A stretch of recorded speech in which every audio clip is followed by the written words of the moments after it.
m'appelle Cyril Coursier, je suis garde-moniteur au Parc National des Écrins. Ça fait déjà une bonne vingtaine d'années. Et le métier de garde-moniteur, c'est assez simple, c'est de réaliser toutes les missions que l'établissement va nous confier au fil de l'année. Voilà. Donc la première mission, ça va être de surveiller le cœur du Parc des Écrins. Voilà, parce que le Parc des Écrins, c'est deux zones, la zone cœur et la zone d'adhésion. Et dans la zone cœur, il y a une réglementation spécifique. Voilà, on ne peut pas faire n'importe quoi, c'est une zone protégée. Donc voilà, on fait un peu de surveillance et de temps en temps, on utilise nos pouvoirs de police. La deuxième mission consiste à réaliser tout un tas de suivis et de protocoles scientifiques pour mieux connaître la faune, la flore, le paysage. Voilà. Ensuite, une fois qu'on connaît un peu ce milieu, on va mettre à disposition toutes ces connaissances. On va faire de l'animation, de l'éducation, de la sensibilisation. On va renseigner le public, voilà, toutes sortes de publics. Et le quatrième point, c'est l'implication du Parc des Écrins dans les vallées, quoi. C'est notre présence aux côtés des différents partenaires que sont les communes, que sont les utilisateurs de l'espace, les professionnels, les administratifs. Voilà, donc c'est la vie, c'est notre implication dans la vie des vallées. Voilà.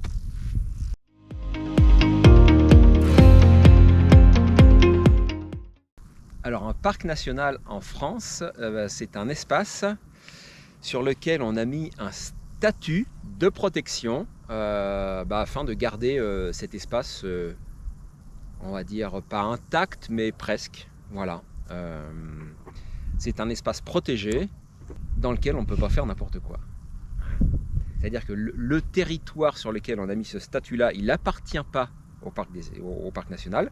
Il appartient, les propriétaires restent les propriétaires du terrain. La plupart du temps, ce sont des communes ou l'État même, par le biais des forêts domaniales. Il y a un peu de propriété privée, mais pas tant. Et comme il y a une réglementation, comme il existe une réglementation, on ne peut pas faire n'importe quoi. Voilà. Pour faire, par exemple, pour construire un refuge ou rénover un refuge, il va falloir l'aval, l'autorisation de la direction de l'établissement pour que ce soit fait pas n'importe comment, avec les bons matériaux, de la bonne façon. Voilà. C'est un exemple. Il y en a plein d'autres.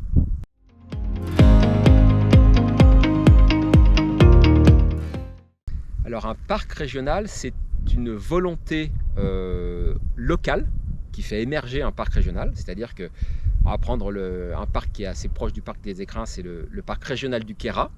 Et dans le Queyras, ça a été une volonté du territoire du Queyras de faire émerger ce statut parc régional, alors que pour un parc national, c'est l'État qui vise un territoire et qui dit ça serait bien qu'on mette un statut de protection fort. Voilà, un parc national, c'est un statut de protection fort pour lequel il existe une réglementation. Voilà, spécifique. Un parc régional, il n'y a pas de réglementation spécifique. Un parc régional, c'est un outil de développement du territoire, avant tout. Voilà, dans tous les parcs régionaux français, il n'existe pas de réglementation spécifique. Voilà, dans un parc régional, vous pouvez faire du VTT, vous pouvez aller avec votre chien, vous pouvez, voilà. Sur certaines communes, dans certains parcs régionaux, il y a des réglementations spécifiques, mais c'est du ressort de la commune. Voilà. Alors dans un parc national, c'est bien écrit parc national, c'est l'État qui impose sa loi. Voilà.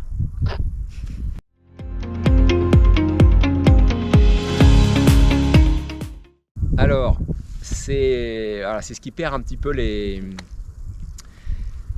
visiteurs, les touristes ou même les locaux, c'est que en fait chaque parc national est un établissement public à part entière. Donc chaque parc national est indépendant des autres parcs nationaux. Donc chaque parc national a sa propre réglementation. Et c'est là qu'effectivement on perd un peu les pratiquants des sports de plein air, des sports de montagne, parce que autant dans le parc national des Écrins, le bivouac est autorisé, dans le parc de la Vanoise, non, sauf à proximité de certains refuges. Voilà. La cueillette du Génépi dans le parc du Mercantour et dans le parc des Écrins est autorisée, alors que dans le parc de la Vanoise, elle est interdite. Voilà. Et c'est pareil pour le parc des Pyrénées, le parc des Cévennes, voilà. Dans le parc des Calanques, on peut se promener avec un chien, mais pas dans les autres parcs nationaux. Il faut donc se renseigner à chaque fois, quand on va dans un parc national, sur la réglementation spécifique à cet espace. Voilà.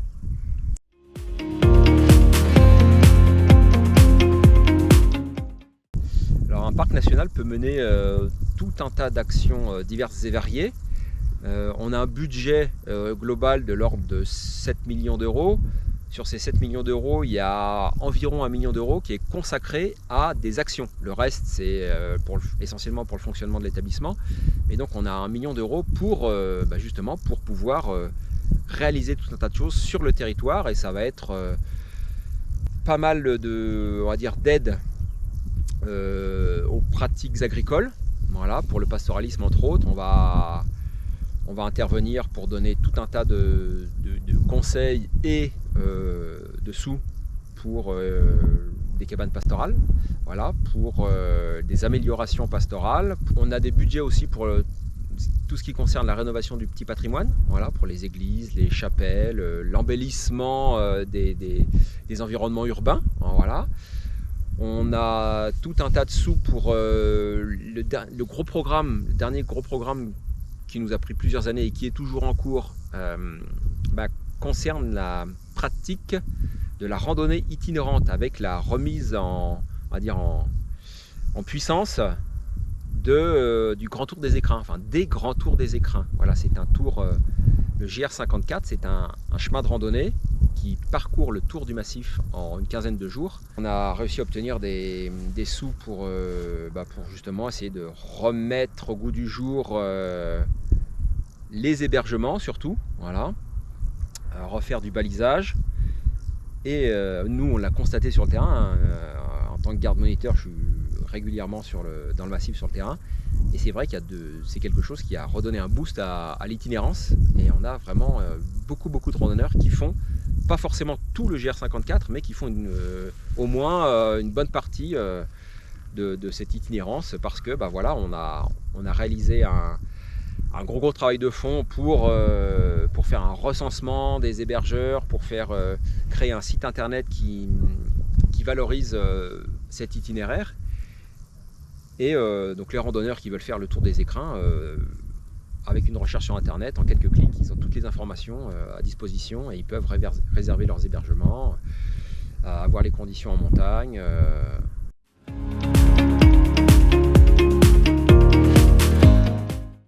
Alors la façon dont a été défini le contour de la zone cœur, ça remonte à la création des parcs, à la discussion sur la création des parcs nationaux. Donc pour les Écrins, ça remonte à la fin des années 60, début des années 70. Comment les limites ont été négociées, ça c'est essentiellement de la politique. Comment les lobbies agricoles, les lobbies de la chasse, les fédérations de chasse, les sociétés de chasse ont tenté de sauvegarder un bout de territoire pour pas qu'il soit en cœur, pour qu'ils puissent continuer à chasser dedans. Les stations de ski avaient des idées de s'étendre sur certains vallons, donc ils ont dit non, ce vallon-là on le met pas dans la zone cœur parce que on a dans l'idée de plus tard de mettre une remontée ou quoi. Donc en gros, les limites, elles ont été définies il y a très longtemps et depuis, elles n'ont pas bougé. Voilà. On peut modifier les limites du cœur du parc, mais alors c'est assez compliqué parce qu'il y a... En fait, c'est du domaine juridique, hein, et dans ce domaine-là, au niveau des lois, il y a une règle qui s'appelle la réciprocité des formes. C'est-à-dire que pour créer quelque chose, on le fait d'une certaine façon. Donc pour créer un parc et les limites d'un parc, on les fait d'une certaine façon. Et si on veut modifier ces limites, il faut faire exactement de la même façon. C'est comme si on proposait de recréer un nouveau parc des Écrins. Voilà. Et la procédure, elle est très lourde. Donc pour modifier une limite, ça veut dire c'est comme si on mettait en marche la même procédure que pour la création. C'est-à-dire qu'il faudrait enquête publique, il faudrait consulter toutes les communes de tout le parc. Donc c'est très lourd. Donc en gros, les limites d'un parc, on les modifie quasiment pas. Voilà. C'est arrivé pour le parc national de Port-Cros, voilà, en 2006 avec la nouvelle loi. Il a fallu donc rediscuter. En fait, la nouvelle loi, c'était comme si on recréait un nouveau parc. Il a fallu abroger l'ancien décret de création et en faire un nouveau. Et donc à cette occasion-là, comme on refaisait une nouvelle procédure de création, on pouvait modifier les limites. Et le parc des Écrins, le parc de la Vanoise, le parc du Mercantour ont décidé de ne pas modifier les limites. Par contre, il y a le parc de Porquerolles qui est devenu le parc de Porquerolles avec la nouvelle loi parce qu'ils ont modifié les limites du cœur du parc et toute l'île de Porquerolles, enfin les 3/4 de l'île de Porquerolles ont été intégrés dans le cœur du parc. Voilà.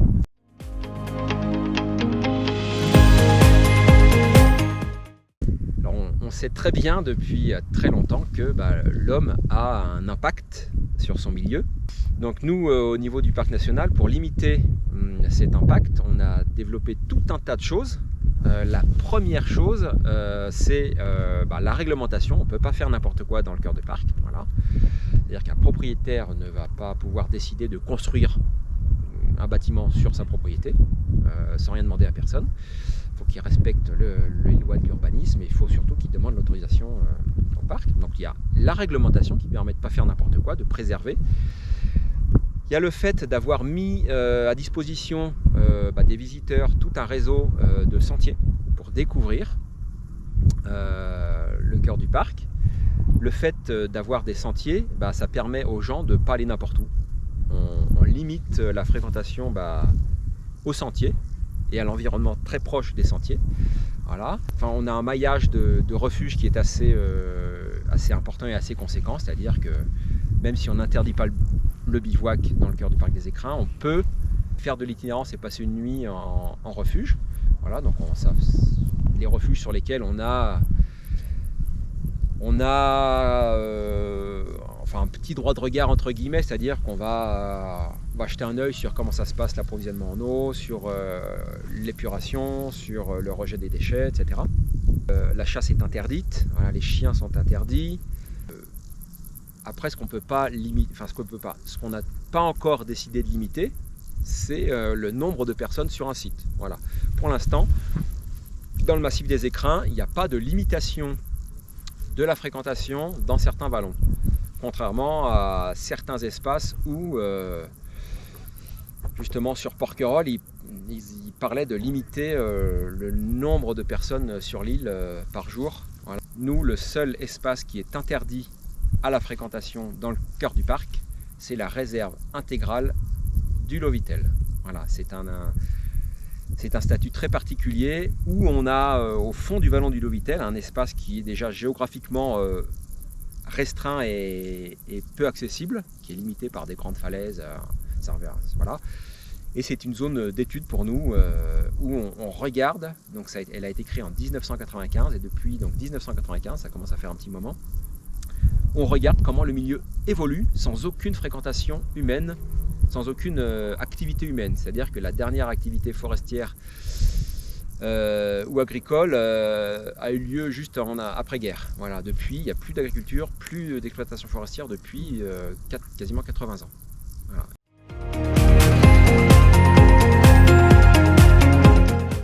En France, il n'y a même pas 10% de la flore française qui est protégée.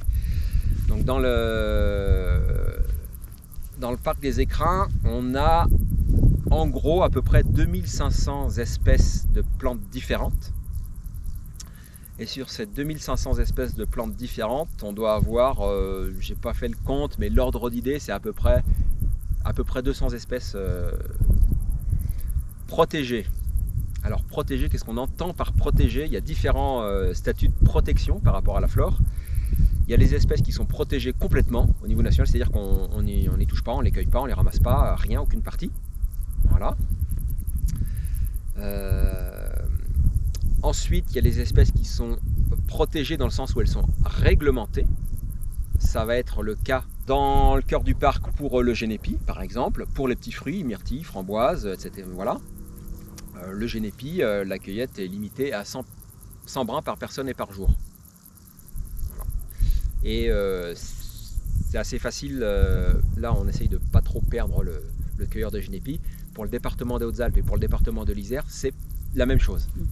Voilà, comme le parc est à cheval sur les deux départements, donc quand vous êtes en Isère ou dans les Hautes-Alpes, le génépi c'est 100 brins par jour par personne, quel que soit l'espace dans lequel vous vous trouvez. Dans le parc du Queyras, en Chartreuse, dans le parc des Écrins, en dehors du parc des Écrins, 100 brins par jour par personne. Voilà, c'est assez simple. Après, si vous êtes en Savoie, c'est autre chose.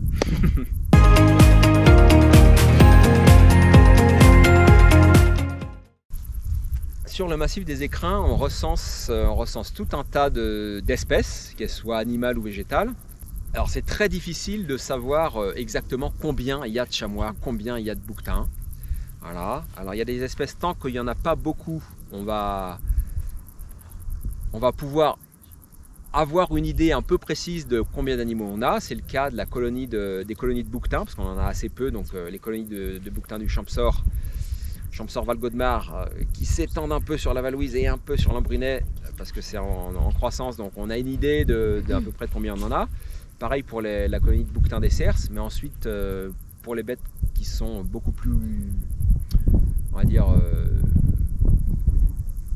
beaucoup plus présentes sur tout le territoire, comme les chamois, comme les marmottes, on a une idée large, très large. Les chamois, l'ordre d'idée, c'est à peu près, en gros, c'est 10 à 15 000 chamois sur le massif des Écrins. C'est un ordre d'idée un peu global. En revanche, pour avoir l'état des populations, on réalise sur les grosses bêtes ce qu'on appelle des échantillonnages. Voilà, c'est-à-dire que sur certains quartiers définis un peu précisément, exactement comme ici, sur cette partie de ce qu'on appelle le vallon du Combéno, là, et sur cet espace-là, tous les ans, on réalise ce qu'on appelle un indice ponctuel d'abondance, où on va, dans le cadre d'un protocole un peu vraiment précis, à une heure précise, à une période précise, pendant une durée de temps précise, avec des moyens spécifiques, voilà, avec une paire de jumelles et la longue vue, on va compter le nombre de chamois qu'on voit, on va répéter l'opération au moins 4 fois, et on va mettre tous ces territoires qui sont comptés sur le massif des Écrins, on va tous les rassembler, et on va avoir une idée, non pas forcément du nombre de chamois, mais de l'évolution. Voilà. Donc nous, ce qu'on va mesurer, ce qu'on va estimer, c'est l'évolution des populations. Ça, on sait à peu près faire. Par contre, un nombre, c'est vraiment à la louche. En revanche, l'évolution, voilà, ça, on peut dire que oui, depuis les années 2000-2010, on a une baisse des populations de chamois. Voilà. Après, on fait la même chose sur les tétralyres, les lagopèdes, les lièvres variables. On a d'autres façons de compter. Un grand classique, c'est d'étudier un territoire de façon précise, un territoire assez restreint de façon précise, d'avoir une idée de la densité des animaux. On fait ça pour le lagopède ou pour le lièvre variable. Et ensuite, grâce à une cartographie fine des milieux qu'on a réalisé il y a déjà un petit moment, par rapport à la potentialité de présence des animaux sur les différents milieux qui sont dans le massif des Écrins, on va faire une petite règle de 3 assez basique. On sait que la densité moyenne de lièvres variables sur les milieux favorables, elle est de tant d'animaux par 100 hectares. Sachant qu'il y a tant de milieux favorables sur le massif des Écrins, ça nous donne une grosse fourchette. On dit, voilà, des lièvres variables sur le massif des Écrins, on en a à peu près tant. Voilà.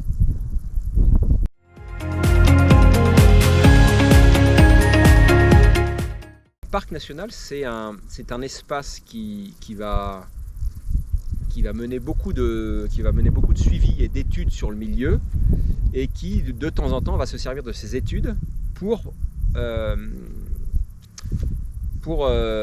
proposer des mesures de gestion. Voilà. On fait ça pour plein de choses, en gros pour protéger certaines espèces un peu sensibles vis-à-vis de la fréquentation pastorale, entre autres, voilà, pour le lagopède ou pour le tétralyre, où on propose de mettre certaines zones en défend pour pas que les moutons viennent piétiner les nids. Voilà. En revanche, par rapport à la canicule, on n'a encore rien proposé. Voilà, parce que pour l'instant, on étudie justement les effets de la canicule sur les milieux.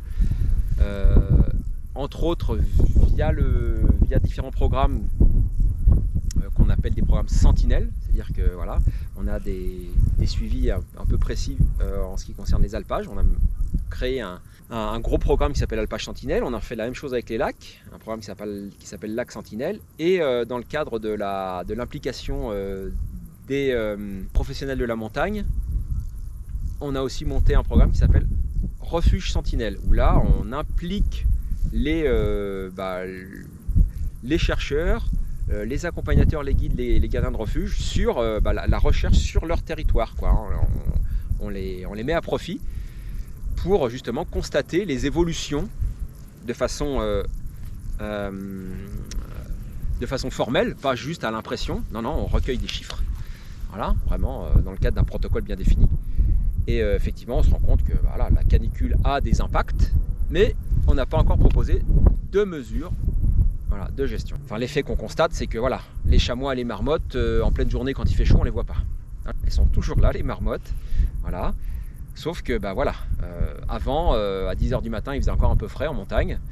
Donc les marmottes étaient encore dehors en train de se nourrir, on les voyait facilement. Maintenant, à 10h du matin, quand il fait 22 ou 23 ou 24 ou 25 degrés au col du Lotaret ici, les marmottes elles sont debout depuis déjà 5 heures. Donc elles ont eu le temps de manger au frais, et là elles sont dans leur terrier, tranquilles, parce qu'il fait trop chaud dehors, quoi. Voilà. Donc on conseille aux gens, pour l'observation de la faune, d'être tôt le matin ou tard le soir.